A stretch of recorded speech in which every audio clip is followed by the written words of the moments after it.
Hey, you can't come in here yet. Excuse me? You need to go buy these first. Saying that, my mother-in-law Laura handed me a piece of paper which had a list on it. Is she asking me to actually get all the things in this list? You better hurry up, okay? My name is Alice, and I am a 32-year-old housewife. I got recently married to my husband, Tim.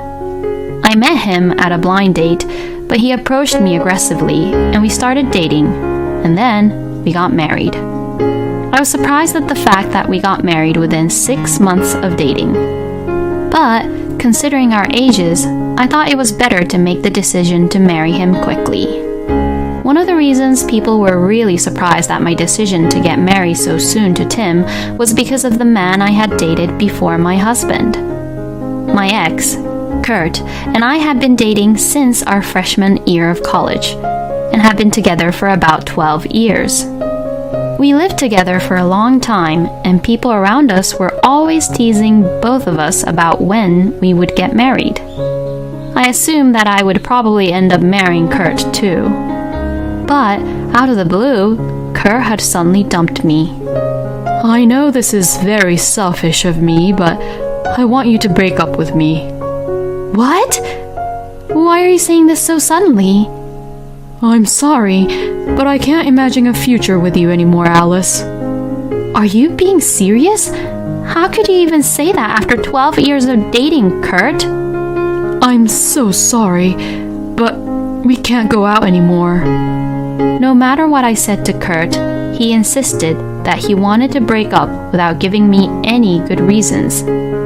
And I was just so angry that in the end, I agreed to break up with him. The first few months after the breakup were really rough for me, as I felt like I had wasted my precious 20s because of him. I drank so much that my friends were worried about me, and to top it all off, as I was also drunk, I began to pick up any guys I could find, and seeing this, my friends rushed to stop me and forced me to take a taxi back home. Seeing me like that, my friend thought that if I continued like that, it would be a bad idea, so she set me up with a blind date, where I met my current husband, Tim. My husband is a man known to be elite, as he graduated from a prestigious university and he was working for a major corporation. He is 2 years older than me, and his parents told him that it was time for him to bring someone home for him to get married to, so he was looking for his marriage partner. And he aggressively approached me, so I fell for him easily. Looking back now, I regret that I could have made a more logical decision instead of just deciding superficially, but my husband had a great family and personal background. It didn't look that bad, so I guess I had no choice but to be deceived by him. Besides, to someone who was dumped after going out for 12 years, a partner like him for marriage was just perfect at that time for me. All of these reasons, and with that timing, this made me decide to marry my husband. When I married Tim, he asked me to fully focus on being a housewife. I liked my job that I was working at, but not so much that I wanted to continue it against my husband's will. So that's why I became a full-time housewife. From then on, I supported my husband by doing my best at all the house chores. So, I think our marriage was going well in its own way. But at the same time, there were times where I felt really bored of it too. Not working meant that I had so much time on my hands as a housewife. If I thought like that, then probably I'm more the type where I like to be busy working away. But since I got married and became a full-time housewife, I thought I should properly do my part for my husband. And so the days passed by in the blink of an eye, and a year had passed since we got married. Since then, nothing had changed so much, and we continued to go about our daily lives as usual. In my husband's family, he is the youngest as he has 2 elder sisters, Rachel and Julia, and his sisters are very friendly and nice to me, and they would often come over to our house to visit. But my husband would always make an unhappy face when Rachel and Julia comes over to visit us. Rachel and Julia were kind, but they were also very caring and reliable, and and whenever my husband did something, they would get very angry at him. So, maybe because of that, my husband gets a little nervous when Rachel and Julia were around. But I had never seen Rachel or Julia getting angry at Tim like that, so when he told me about that part, I didn't take him that serious about it. Then, as another year was about to end, I received a phone call from my mother-in-law, Laura, all of a sudden. "Hello, Laura. You called me all of a sudden. So did something happen? You and Tim should come visit me this New Year's." "Pardon me? You didn't come last year, right? So that's why you should come this year. I'll show you how to spend the New Year's in our house." Saying just that, Laura hung up the phone. "Who was it from?" "It was from your mother. She wants us to visit her for the New Year's." "Well, it's true. We didn't get to go last year. It's been a while since we went, so I guess we should go then." I thought that I was going to spend a relaxing time at home for this New Year's. I thought that I would be drinking beer, watching the TV, and taking it easy during the New Year's holidays. I had no idea that I would be going to Laura's house. And to have her contact us on Christmas Eve, with only a week or so to go until the New Year's. Originally, we had not visited my parents-in-law that much. And that's because my husband didn't want to visit them frequently. Last year, I did ask him if we didn't have to go during Christmas and New Year's or not, but he refused, saying things like, "It's okay, my family doesn't really expect a lot out from us." Well, I think it was probably because he would have more chances to see his sisters if we visited at that time. So, that's why we would visit them every month or so, on a day when there was nothing going on. I was a little depressed about visiting my in-laws for the New Year's. It's because I had a feeling that Laura did not like me very much. When I visited Laura's house, she always talked only to Tim, and treated me as if I was not there. My father-in-law, Jim, would talk to me so that I wouldn't feel unwanted, but it was not uncommon for Laura to not even look at me once. When I talked to my husband about it before, he just said, "It's probably just your imagination. You're too self-conscious." And the conversation ended. So, I can't really rely on my husband regarding Laura. So what should I do this coming New Year's? But since Jim will be there and Rachel and Julia will probably be there, so I guess I won't have to feel too horrible. So I decided not to worry too much about it. And the New Year's Eve came in no time. My husband and I finished cleaning our own house in the morning, had lunch, and drove to Jim and Laura's house. My in-laws' house is 2 hours away from ours, so we arrived there around 2 p.m. When I got out of the car, I noticed that Jim's car was not there. Worried about his absence, I asked my husband where he had gone, and he told me that Jim was probably picking up Rachel and Julia. I was relieved to hear that, and my husband and I went to the front door and pressed the doorbell. "Yes, I'll open the door soon," Laura called out, and a few minutes later, the front door opened. "Oh, hello! Thank you for coming here all the way. Welcome back." "Laura, it's so nice to see you." Laura glanced at me, smiled only at Tim, and said, Come on in. There's cake and tea. Let's eat." She did it again. This is how she would ignore me. Feeling a little uncomfortable, I tried to go inside the house. But then, Laura stood in front of me. "Hey, you can't come in here yet." "Excuse me? You need to go buy these first." Saying that, my mother-in-law Laura handed me a piece of paper which had a list on it. There were many ingredients listed on the paper, including beef, lettuce, tomatoes, mushrooms, beer, and so on. Is she asking me to actually get all the things in this list? You better hurry up, okay? Oh, where is the supermarket around here? When I asked her that, Laura looked annoyed. It's your fault that you rarely show up here, isn't it? If you came here often, you would know where the supermarket is, wouldn't you? Check where the supermarkets are by yourself. Oh, okay. Then what about the food expenses? Shall I just pay for it and ask you to pay back after? When I said that, Laura's eyes widened and she became angry. You rarely come visit my house, but you want me to pay for it? I can't believe you. Laura began to shout, so Tim came over to see what was going on. What's wrong, Mom? Oh, Tim, honey, Alice just tried to make me pay for the groceries. What? Hey, don't annoy Mom like that. You should just pay for that stuff instead. What? But then I'll pay it out from our family budget. Is that okay with you? Huh? Pay it from your credit card. Don't pay it from our family budget. No way. Just hurry up and go. We're about to have our tea time, so don't ruin it. Saying that, Laura slammed the front door on me loudly. How unbelievable. I was so angry at Laura's attitude, as well as the mama's boy husband and his action. I was so mad that I crumpled up the list, threw it right in front of the front door, and got in the car to go home.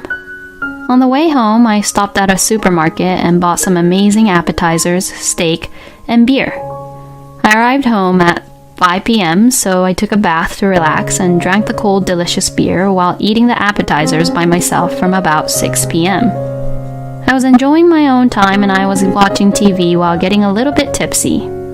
Suddenly, I looked over at my phone, which I had put on silent, to see if my husband had called.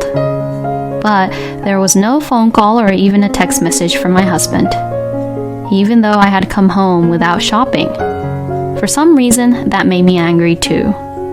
I was getting irritated, so I decided to distract myself by eating the delicious steak. As I was eating my steak, the doorbell rang all of a sudden. And as I was thinking who could it be at this hour and opened the door, I saw my in-laws and Tim standing there. To my surprise, Rachel began to apologize by saying, "I'm sorry for my stupid mother and brother." Both Laura and Tim's eyes were bright red. This was not because they were drunk or anything, but because they were yelled at by Rachel, Julia, and Jim, and they were probably crying. Being forced by Rachel and Julia, Tim and Laura began to apologize. Well, they sounded like they had to apologize because they were forced to. After, I took Tim into the house and the in-laws left. As soon as my husband saw that his sisters and his father were gone, he immediately became angry, saying, "Why didn't you cover for me?" He continued to complain about it, but I just ignored him. And a few days later, I met my high school friends for the first time in a while and had lunch with them. But on the way home, I saw my husband having an affair with another woman. He was walking arm in arm with a young woman. I quickly took a photo of the two of them from the shadows and sent it to my husband over text message asking him what this was all about. Then he read the message, but he didn't reply back and ignored the text message. As I waited for my husband to return home, angry at him for not replying back to me, he brought back his lover and Laura with him. Laura and his lover came in without my permission. Then Laura began to say, "This woman is much more suitable for my son than you, so you should leave my son." She even said, "Because you were unworthy, my son ended up having an affair, so there will be no alimony." Tim also took advantage of the situation and said, "It's your fault. It's not my fault, okay?" His lover was grinning with a victorious look on her face. Then my husband brought out the signed divorce papers. I pretended to be upset and said, "Hey, give me some time to think about it," and walked out. My husband thought that I was panicking, so he grinned and said, "Come back soon, we'll be waiting for you." I went into a cafe and immediately called Rachel and Julia about it. They both came right away, and I played them what Tim and Laura had said to me, which I had recorded secretly. Both Rachel and Julia was so angry and said to me, "Please send that recording to our father as well." And after sending it, the three of us then went back to the house where Tim, Laura, and Tim's lover was. My husband and Laura were so surprised that Rachel and Julia had also arrived that they fell off their chairs. "You! That's enough." "Yeah, We're always angry at you, but how can we get you to understand that what you're doing is wrong here? Both Rachel and Julia got mad at Tim first. And soon after, Rachel and Julia also got mad at Laura. This is what happens when you spoil him, Mom. I mean, what is wrong with you? What kind of nerve do you have to approve your own son's affair? Both Tim and Laura were frightened and tried to blame on Tim's lover. Then, both Rachel and Laura put their faces close to Tim's lover and glared at her. Tim's lover got so scared of them that she became teary-eyed and trembled, saying, "I'm sorry, I'm sorry." Rachel and Julia then made her husband promise by saying, "You will get a divorce, Tim, but you must pay the alimony to Alice." Well, there was no way not to pay for alimony when Tim even admitted that he was having an affair by himself. Then, as I was signing the divorce papers, Laura's phone rang. Apparently, she received a text message from Jim. "Oh my God, what shall I do? Jim is saying that he's going to divorce me." Laura was panicking and clung desperately to my husband with tears in her eyes. But Tim had to pay alimony to me because of Rachel and Julia, so he couldn't afford to worry about his own mother right now. Well, don't ask me about it. I don't even have the capacity to look after you. That was what he was saying to Laura. After that, we successfully got divorced. By the way, Tim's lover disappeared from Tim after paying alimony because she was too scared of Rachel and Julia. And it seems that Jim really divorced Laura too, and now she had forced herself into Tim's place so that she could live with him. They are now living together, and Tim is the one paying off the alimony and cover living expenses for both Laura and him. But the affair was discovered by someone at work somehow, and word spread through Tim's company, and he was given a pay cut, so apparently he is living poorly. It's what both Tim and Laura deserves. Meanwhile, Rachel had asked me if I wanted to join her company because someone quit at her place, so I went in for a job interview. They hired me as a full-time employee, and I am now working hard with Rachel. And both Rachel and Julia took me to a bar after work to celebrate for getting a new job and divorcing Tim. You know, this is our go-to place.